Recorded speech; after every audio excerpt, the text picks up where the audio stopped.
Okay, this is due to our snow day, the lecture on 9.2 and 9.3 that you missed.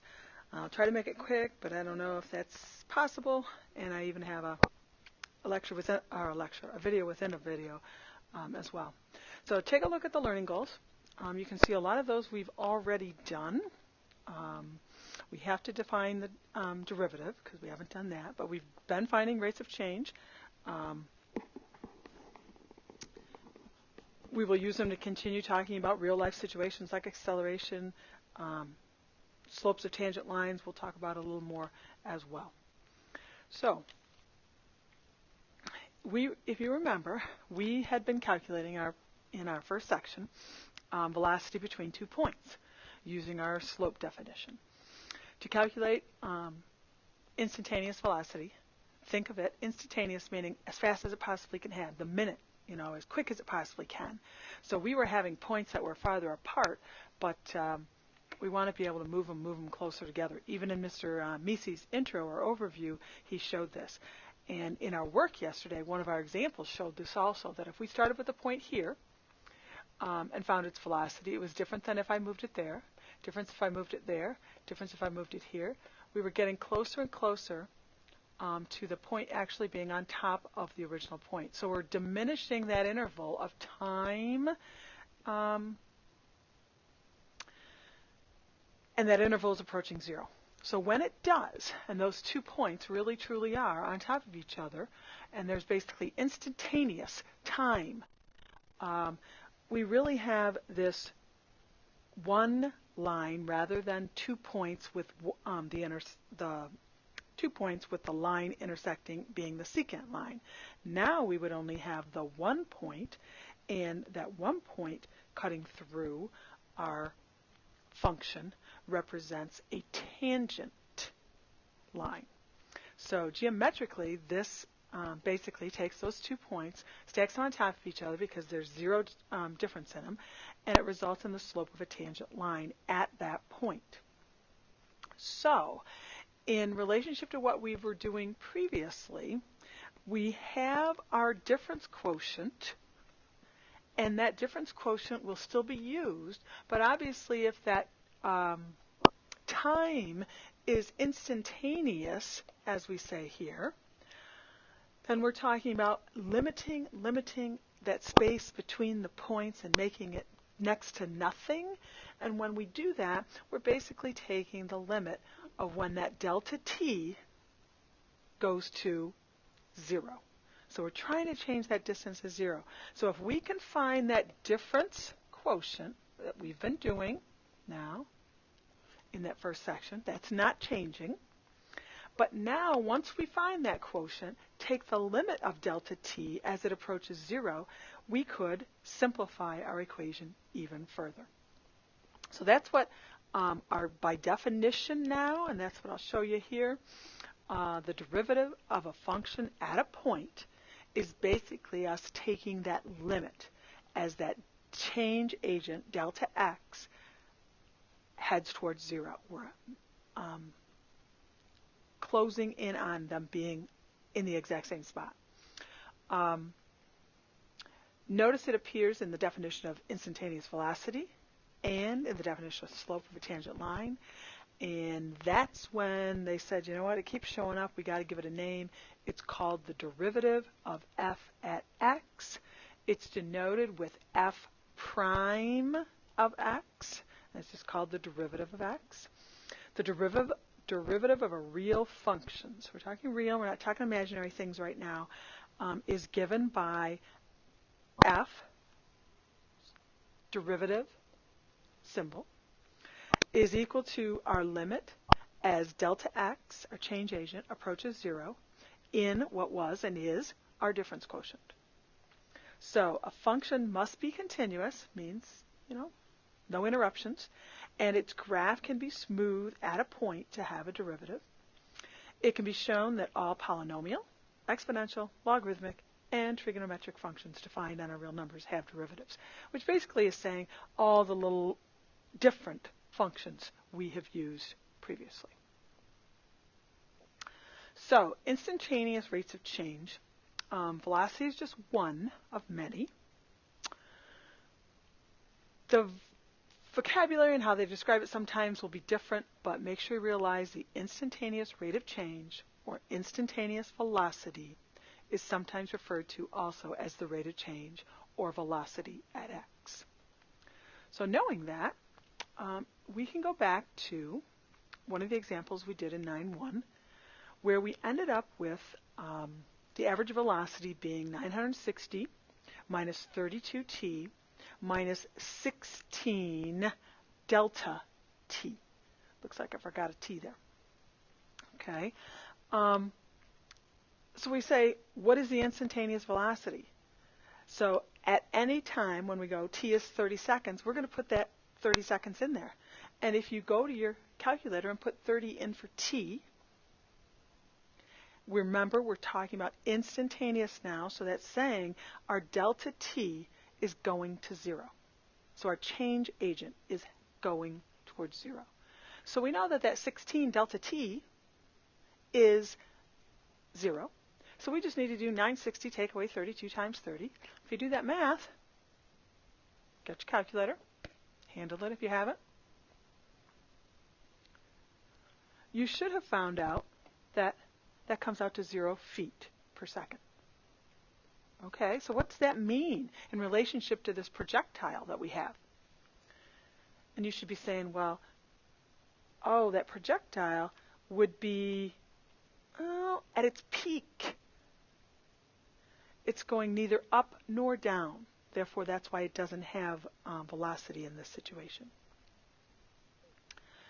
So things you could tell, again, about the real-life situation based on putting your number in for t equals 30 seconds.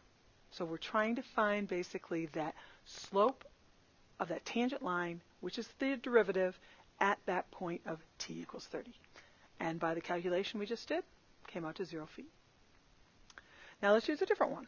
If we say our equation f of x is equal to x squared plus 4, and we say calculate the derivative value at negative 3, negative 2, negative 1, 0, 1, 2, and 3, you got quite a bit of work to do. Not bad, because the function's not bad. We do have to do the difference quotient. Think about your process. We have to then, since the difference quotient will be generically set up, we could then plug in our values of negative 3, negative 2, negative 1, 0, 1, 2, and 3, and we would get values for each of those points in the derivative at that particular place in time. So knowing that, let's start off with our difference quotient in our limit setup for derivative. We now have to put our function in, which is the x squared plus 4. And in doing that,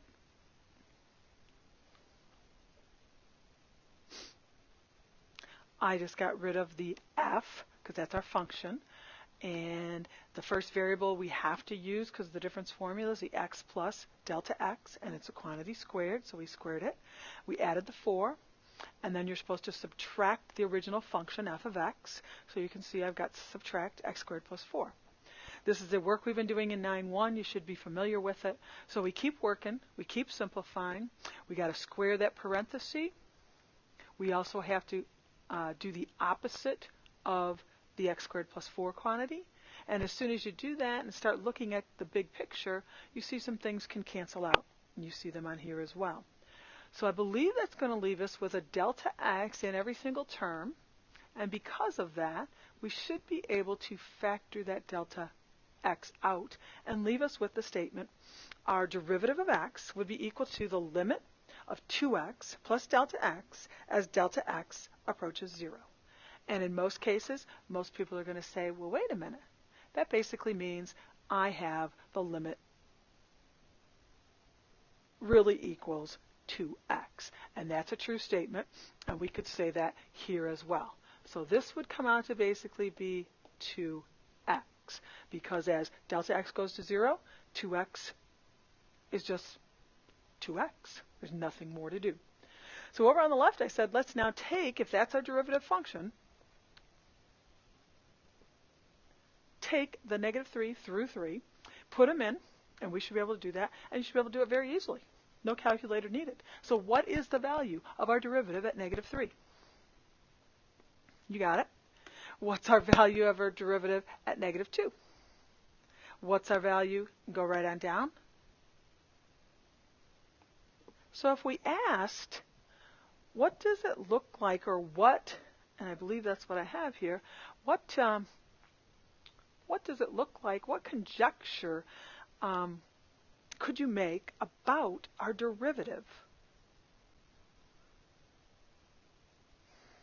Yep, it looks like it has simplified our original setup to just 2x.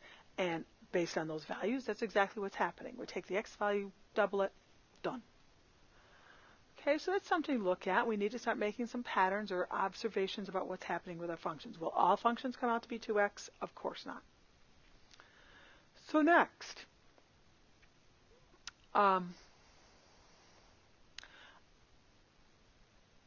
if that was, the end of 9.3, sorry, a little confused here, then, or 9.2, we should be able to walk right into the next section because they're very similar, and that is 9.3, talks about some of the same things. Use the definition of derivative to compute the derivatives, find the rates of change in real situations, derivatives, find the velocity and acceleration. So a lot of them sound similar. Find the slopes of tangent lines, which is really the derivative combination we were just talking about.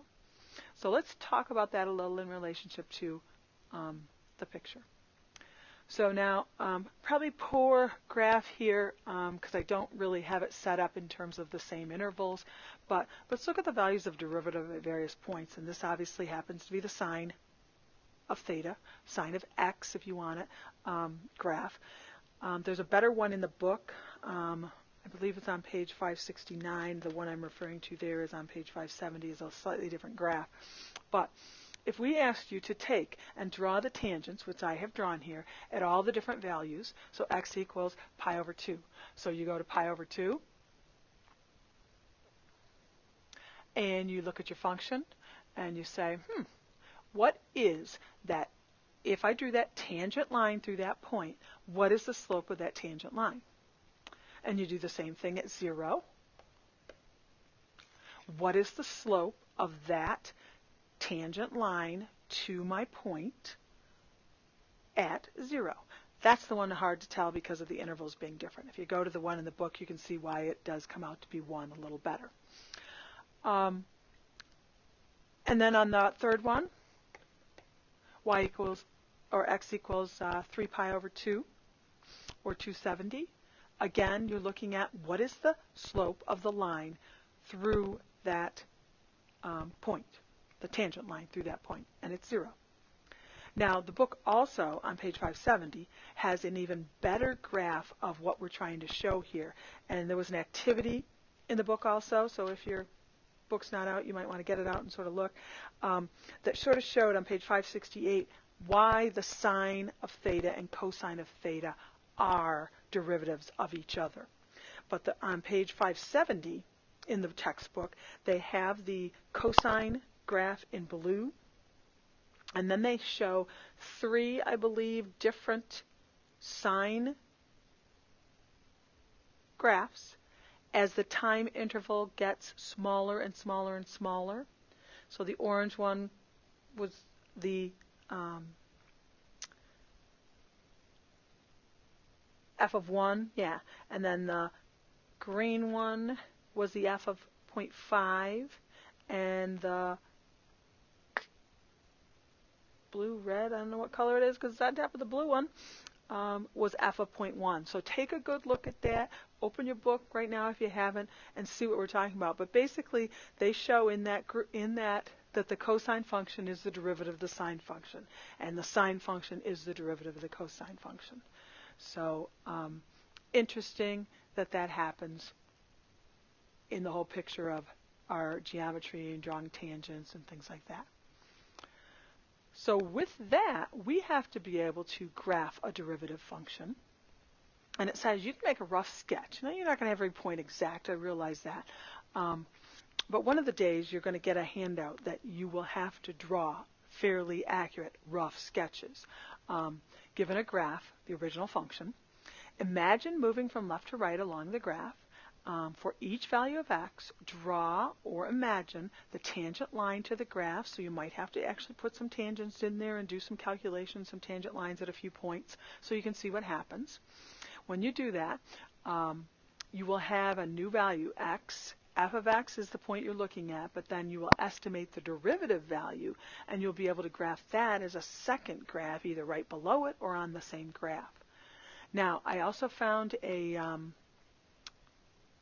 video that at this point, if you could stop this video and go to that second one about matching function graphs with derivative graphs, I think it will be insightful, and you'll see, at least not even having to draw them from scratch, but at least to match them, the reasoning behind it.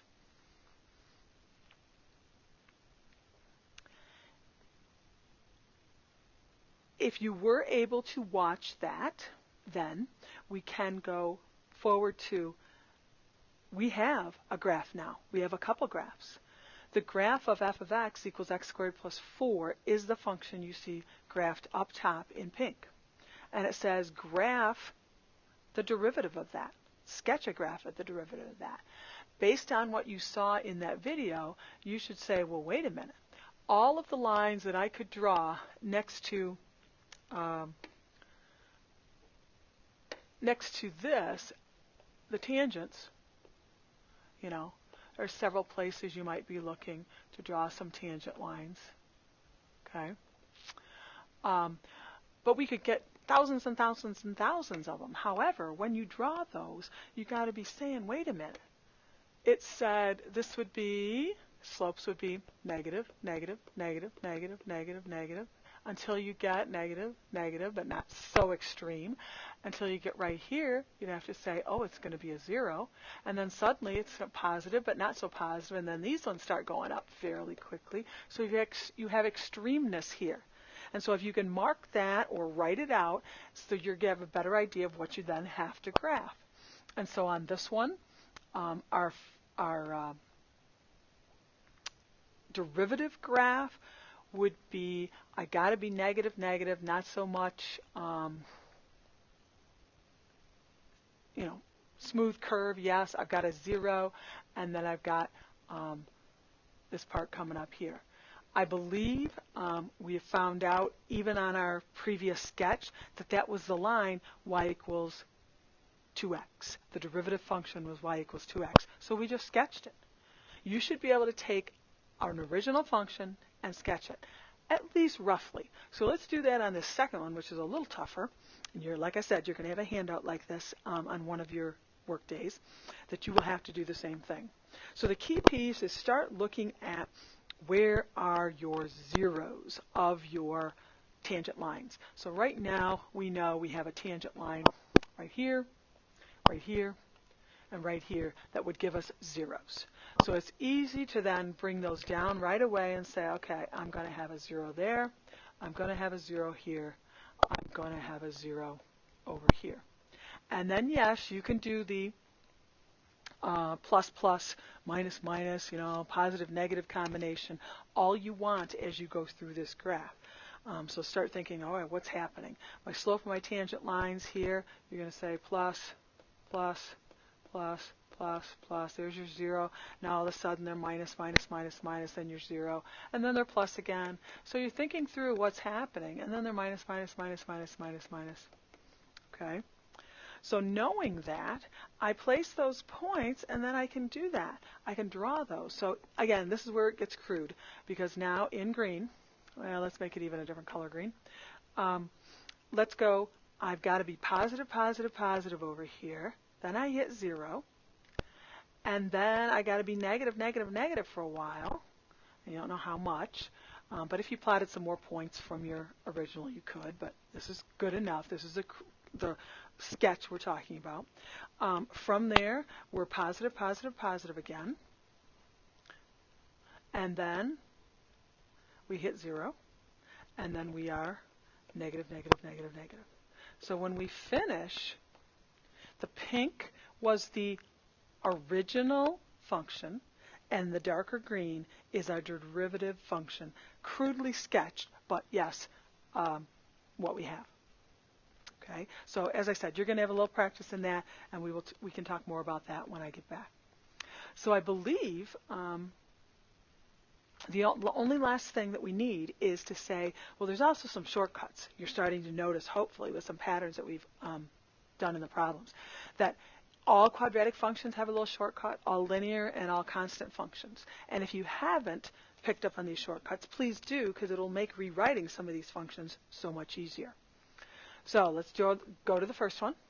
If we say I've got a derivative, I want the derivative, and the original function is ax squared plus bx plus c, our standard form of a quadratic, you should be able to take that exponent of 2, bring it down front, multiply it by that a value, and you would have a term of 2ax as your first term of your derivative.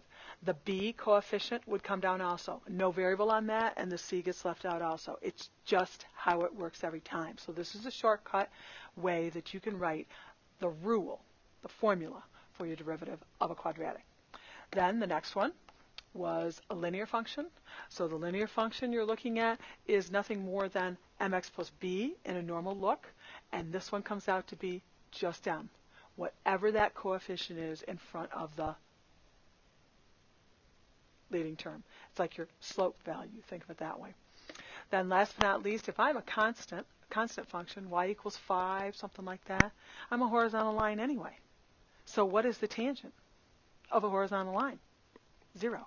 And that's why this one comes out to be 0.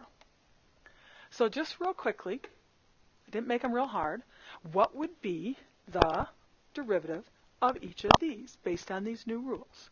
So if you say the derivative of f of y, we could say that's a quadratic, and it says, oh, multiply. It doesn't have all the other pieces, but that's okay. It's just the first term that counts. So we would have what? 14y.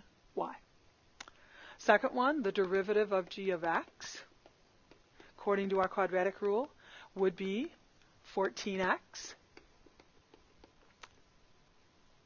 minus 3. Yes, signs matter, because remember, this would have been plus a negative 3 in your work. And so you say, well, plus b, well, then plus a negative 3. The next one is your linear. And all you need to do is take the slope value. So we've got nothing more than the derivative of p of v should equal that negative 4.5. And then lastly, I got a constant function sitting there, and q of x equals 94. So a constant function always is like a horizontal line, and the slope of the horizontal line is 0. So we have a couple shortcuts, which will be nice. And you're going to say, well, what if it's something not out of this? We'll worry about that when we get those, but I think you're going to be good for now. The only time you're going to have to worry about doing a whole process all the way through again is if it says show by using the difference quotient what the theorem is or the formula is. If it says just come up with a formula, yes, definitely use your shortcuts from here on out.